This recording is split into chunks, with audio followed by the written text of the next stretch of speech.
Welcome back, everyone. Ready for another deep dive? Today, we're focusing on a local author who's been making a real splash in the literary world, S.K. Ali.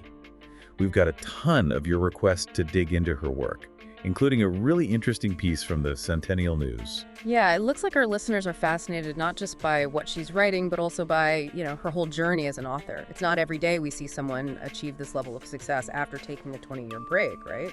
Absolutely. That's what caught my eye, too. I mean, she was an elementary school teacher and raising a family for years before her very first novel really took off. Makes you wonder, right? Like, did all that time away from writing end up shaping her work in some way?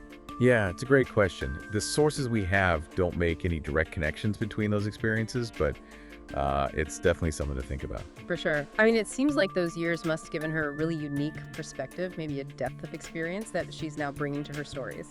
The article does mention that she wanted to show her kids how important it is to keep going, to persevere even when things get tough. So it seems like she's very deliberate about the values she models for her children.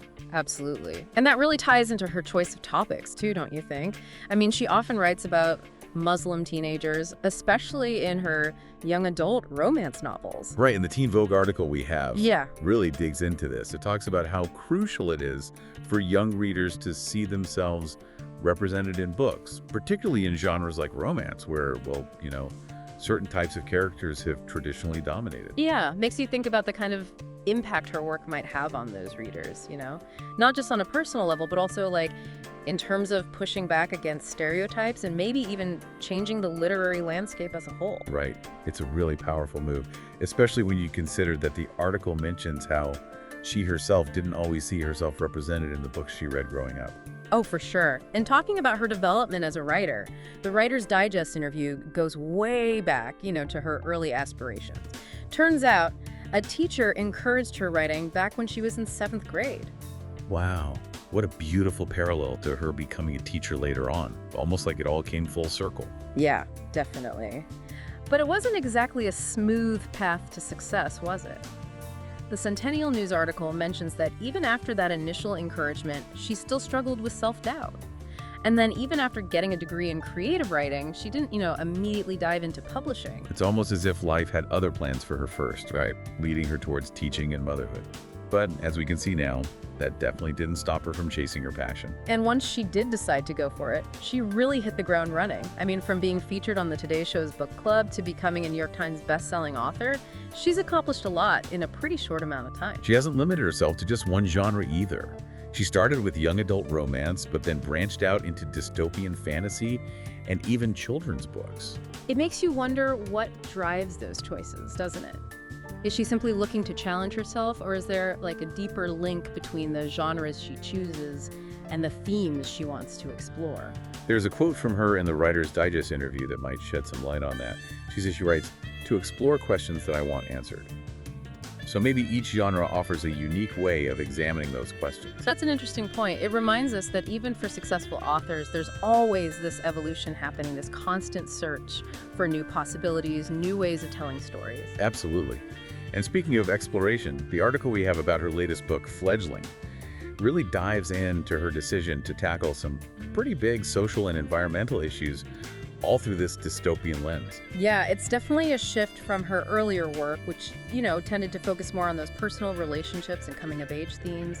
Fledgling seems to be tackling these much broader societal issues. It does make you think, could her background as a teacher have played a role in this change?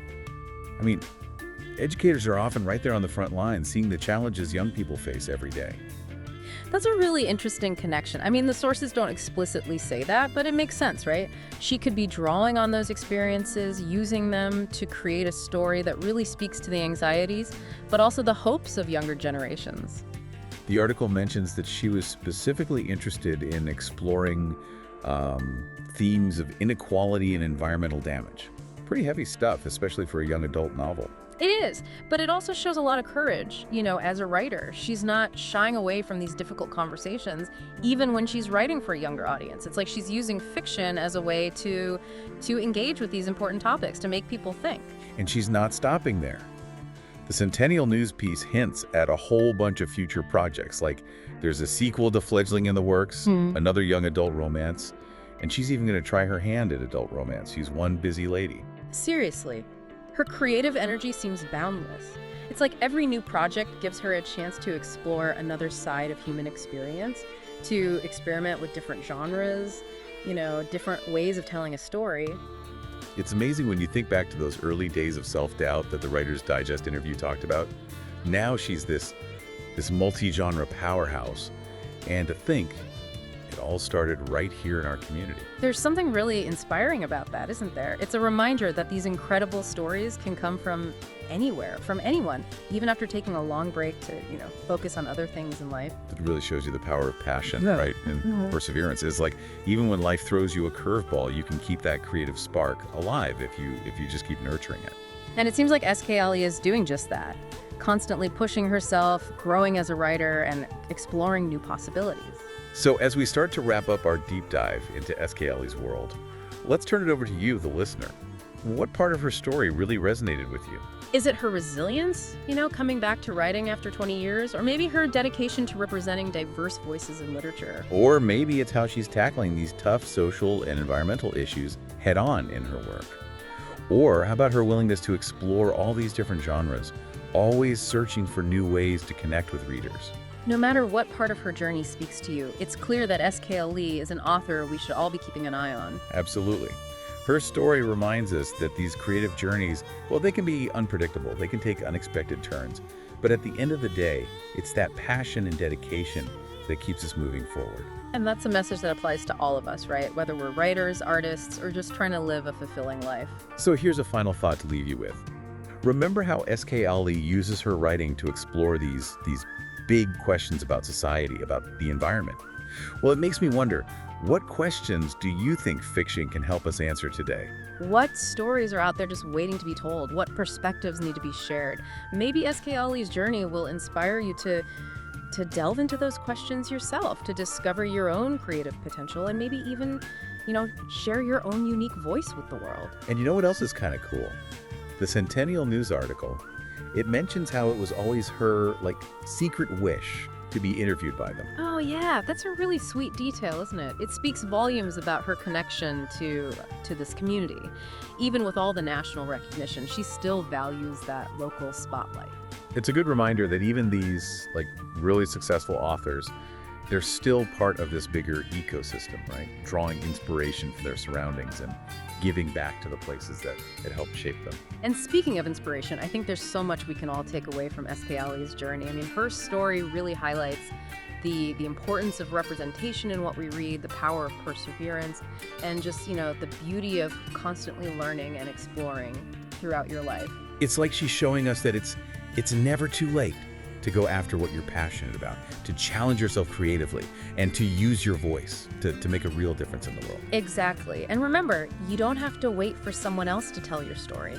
Pick up a pen, open up your laptop, and just start exploring those questions that are swirling around in your head. Who knows, maybe your own deep dive is just beginning. What a great way to wrap things up. So if you're interested in learning more about SK Ali and all her work, be sure to check out the sources we used for this deep dive. You'll find links to her books, interviews, all sorts of stuff in the show notes. Happy reading, everyone.